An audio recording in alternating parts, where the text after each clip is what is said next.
તો અરવલ્લી જિલ્લાના 3 રેલવે ફાટકોના રસ્તા બંધ રહેશે.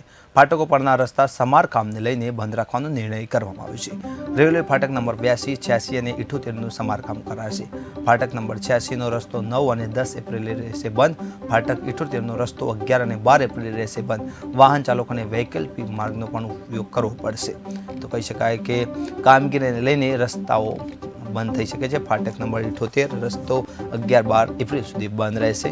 તો રેલવેની કામગીરીને લઈને આ નિર્ણય લેવામાં આવ્યો છે. રેલવે ફાટક 82, 86 અને 78નું સમારકામ કરવાનું છે, જેને લઈને આ નિર્ણય લેવામાં આવ્યો છે અને વૈકલ્પિક માર્ગ પણ ઊભો કરવામાં આવ્યો છે, જેના કારણે વાહન ચાલકોને હેરાન પરેશાન થવાનો વારો ના આવે તેના માટે આ નિર્ણય પણ લેવામાં આવ્યો છે. વાહન ચાલકો વૈકલ્પિક માર્ગનો ઉપયોગ કરશે અને આ જો રસ્તા સમારકામ જેવું પૂરું થશે તરત જ નવા રસ્તા ફરીથી શરૂ કરવામાં આવશે.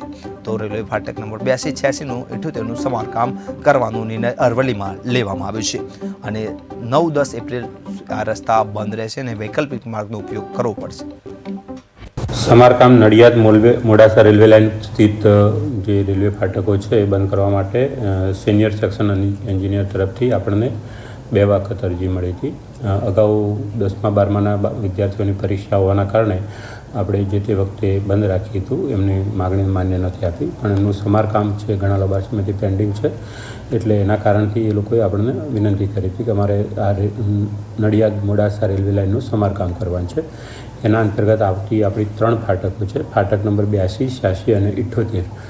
આ ફાટકો એમણે દરેક ફાટકમાં 2-2 દિવસ માગ્યા છે, એટલે 6મી તારીખથી આપણું ફાટક બંધ થશે અને 6 થી 8, પછી 9 થી 10 અને 11-12 એમ 3 દિવસ 2-2 દિવસ માટે 3 ફાટક બંધ રહેવાના છે અને એની વૈકલ્પિક વ્યવસ્થા કરતું માનનીય જિલ્લા મેજિસ્ટ્રેટ સાહેબની સહીથી આપણે એક જાહેરનામું ગઈકાલે બહાર પાડેલ છે.